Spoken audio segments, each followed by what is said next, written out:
கர்த்தர் அதிசயங்களை செய்கிறார் ஊழியங்கள் வழங்கும் ஜீவ வார்த்தை. இந்த புதிய நாளிலே கர்த்தர் உங்களுக்கு புதிய காரியங்களை செய்வாராக.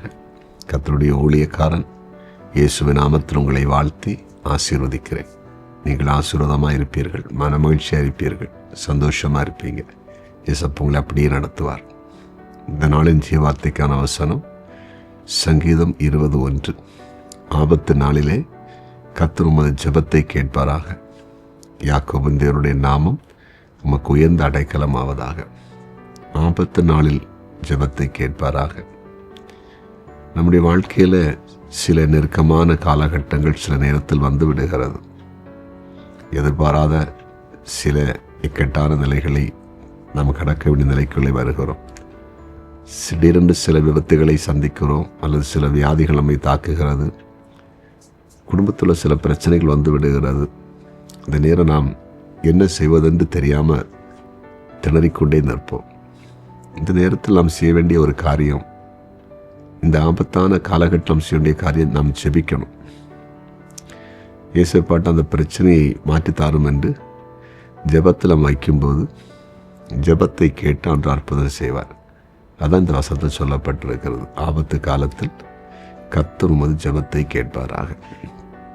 அந்த ஆபத்தான நேரத்தில் நம்ம ஜெபிக்கும்போது ஜெபத்தை கேட்டு ஆண்டவர் உடனே விடுதலை தருவார். பரிசுத்த வேதாகமத்தில் அப்படி ஆபத்தான இக்கட்டான நேரத்தில் ஜெபித்து நன்மை அனுபவித்த அநேகரை பார்க்க முடியும். அதில் ஒரு மனிதன் யோனா. அவர் ஆண்டவருடைய வார்த்தையை மீறி வழி மாறி போகிறார். மீனின் வயிற்றில் கடலுக்குள் இருக்கக்கூடிய நிலை உண்டாகிறது.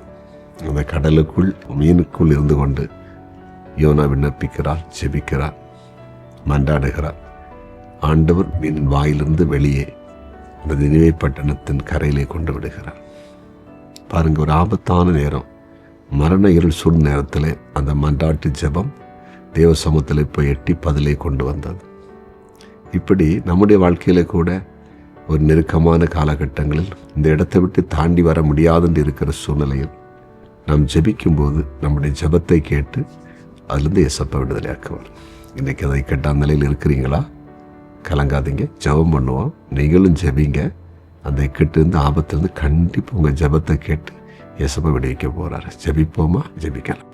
எங்கள் அன்பு தகப்பனே, உம்முடைய விலையேறப்பட்ட பிரசனத்துக்காக நன்றி. நீர் பேசின வார்த்தைகளுக்காக ஸ்தோத்திரம்.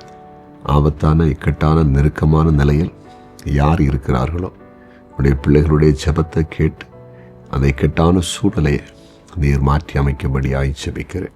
ஆண்டவரே, வியாதிப்பட்ட நிலையில் கண்ணீரோடு இருக்கிற உடைய பிள்ளைகளுக்கு நீர் விடுதலை கொடுக்கும்படியாய் உடைய ஊழியக்காரன் ஜெபிக்கிறேன். இன்னும் ஆண்டவரை, குறிப்பாக தேவையோடு இருக்கிறவங்களுக்கு தேவைகளை சந்தித்து கொடுங்க. சமாதானம் இல்லாதவர்களுக்கு சமாதானத்தை கொடுங்க. வாலிப பிள்ளைகளை ஆசீர்வதிங்க. தொழில் வியாபாரம் செய்கிறவங்களை ஆசீர்வதிங்க.